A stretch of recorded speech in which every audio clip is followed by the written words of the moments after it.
तो बहुत सारे लोग मेरे से एक क्वेश्चंस पूछ रहे थे बार बार, मैम आपकी as a guest teacher job कैसे लगी, आपको वैकेंसी के बारे में पता कैसे चला, हम तो इसके बारे में अवेयर नहीं थे, एलिजिबिलिटी क्या होती है, क्या हम लोग अप्लाई कर सकते हैं। तो मैं सारे क्वेश्चंस का आंसर आप लोगों को इस वीडियो में बता देती हूँ।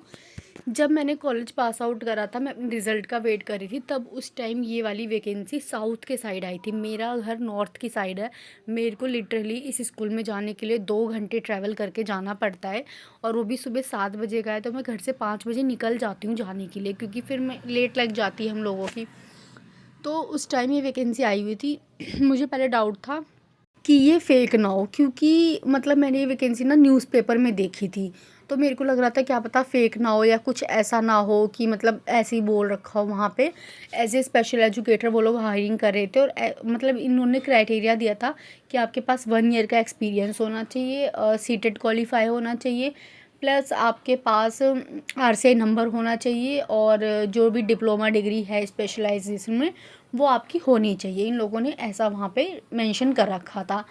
तो मेरे को तो पहले डाउट था। फिर उसके बाद ना आशीष सर हैं जो सीडीपी करके, मतलब उनकी इंस्टा आईडी है, वो वैकेंसीज़ के बारे में इन्फॉर्मेशन देते रहते हैं।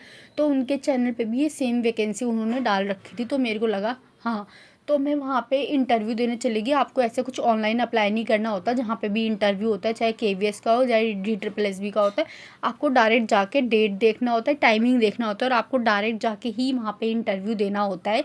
कोई ऑनलाइन वगैरह वगैरह फॉर्म वगैरह कुछ भी नहीं भरना होता।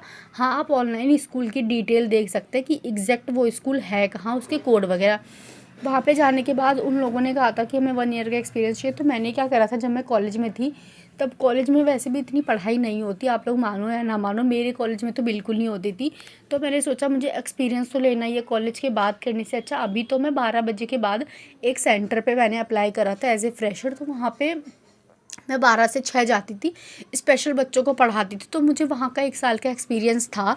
तो मैंने उनसे सर्टिफिकेट वगैरह ले लिया था कि सर आप ना मुझे सर्टिफिकेट दे दो, आगे मेरे काम आएगा। तो वो लोग काफ़ी मतलब स्वीट थे, तो उन लोगों ने मेरे को उस टाइम सर्टिफिकेट दे भी दिया था। तो वो मेरे काम आ गया।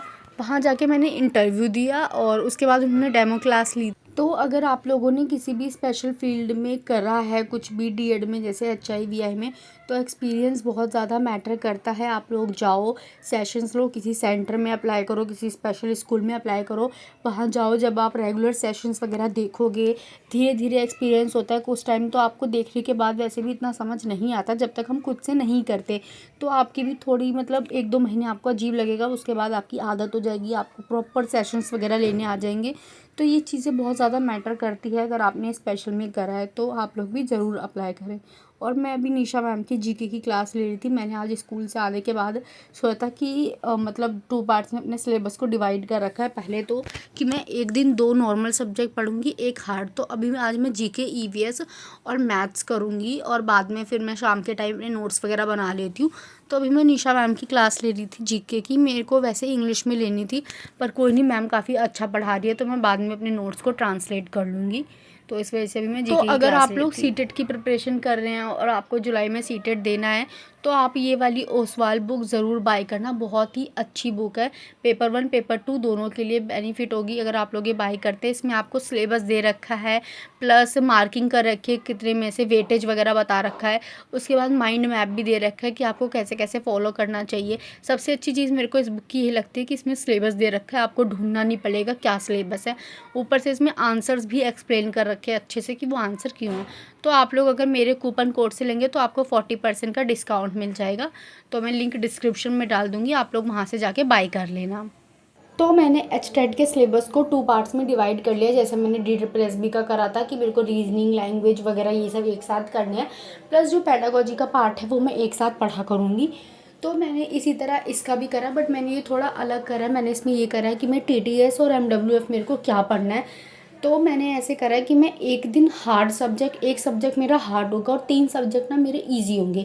तो जैसे मैंने आज का टारगेट रखा था कि मैं पहले सबसे पहले करूँगी इसमें जीके करूँगी, उसके बाद फिर मैं ईवीएस कर लूँगी, दोनों ही ईजी है। उसके बाद कंटेंट पढ़ना है, कुछ सॉल्विंग वाला नहीं है। और फिर उसके बाद मैं रीजनिंग कर लूँगी, क्योंकि रीजनिंग की फिर उसके बाद प्रैक्टिस होती है, और मैं 1-2 सेट मतलब प्रैक्टिस सेट भी लगा लेती हूँ साथ के साथ। तो मैं अभी ईवीएस कर रही थी, इसके बाद मैं ईवीएस की प्रैक्टिस क्लास भी ले लूँगी और रीजनिंग की भी प्रैक्टिस क्लास ले लूँगी, और मैं 1-2 PYQ भी कर लेती हूँ। तो ये करने के बाद ना फिर मैं उसके बाद अपने नोट्स भी अच्छे से साथ के साथ शाम के टाइम बैठ के, क्योंकि मेरे को वैसे भी नोट्स बनाना बहुत ज़्यादा पसंद है, मेरे को बहुत ही अच्छा लगता है, तो मैं साथ के साथ उस नोट्स को भी अच्छे से कर लेती हूँ। क्योंकि बाद में जब बहुत ज़्यादा पेंडिंग हो जाता है ना, तो लगता है कि हम दोबारा से क्लास ले रहे हैं, दोबारा देख रहे हैं, फिर वो हमारा पढ़ने का मन ही नहीं करता। तो मैं साथ के साथ अपने सारे काम निपटा लेती हूँ। वैसे तो मैं थोड़ी नहीं बहुत ही ज़्यादा आलसी हूँ, बीच बीच में नहीं करती, पर मैं पढ़ाई के मामले में बिल्कुल भी कॉम्प्रोमाइज़ नहीं करती। अगर मेरे को पढ़ना है, ये चीज़ आज का अगर मैंने टारगेट दिया है तो मैं उसको कंप्लीट कर लेती हूँ। एक दो चीज़ होती है जो मेरी छूट जाती है, बट ऑलमोस्ट मैं सारी ही कंप्लीट कर लेती हूँ।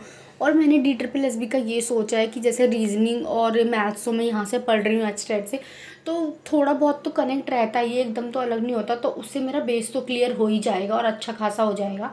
तो वो तो हो जाएगा, लैंग्वेज भी मेरे को इतनी प्रॉब्लम नहीं आएगी। प्लस जो स्पेशल वाला पार्ट है, मैं ना उसको रात में करती हूँ। जैसे रात में 9 से 10:30 मेरा फ्री टाइम रहता है उस टाइम, क्योंकि एचटेट की मैं पूरी पढ़ाई उस टाइम तक कर चुकी होती हूँ। तो मैं थोड़ी देर ब्रेक वगैरह लेने के बाद, जैसे मैं बाहर चली जाती हूँ थोड़ी देर के लिए, कुछ खा पी आती हूँ, एंड उसके बाद जो मेरा 9 से 10:30 फ्री टाइम है, फ्री टाइम तो मेरा क्या ही होता है, मेरा पूरे दिन में से एक भी मतलब थोड़ा सा भी फ्री नहीं रहता।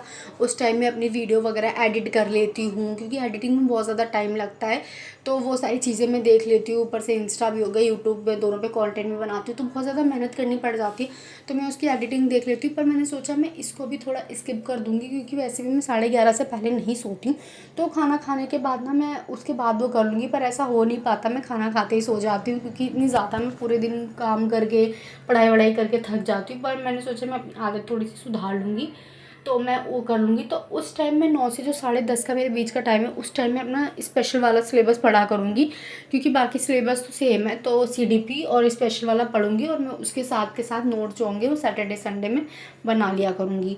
उसके बाद तो मैं अभी रीजनिंग की क्लास ले रही थी, तो मेरी यही स्ट्रेटजी है कि मैं दोनों को साथ के साथ लेके चलूँ। थोड़ा थोड़ा मैं सबका ही पढ़ते रहूँ, पर एचटेट का मुझे भी थोड़ा ज़्यादा पढ़ना पड़ेगा, पर DSSB का भी मैं बिल्कुल भी छोड़ूंगी नहीं, वो भी मैं पढ़ती रहूँगी साथ के साथ।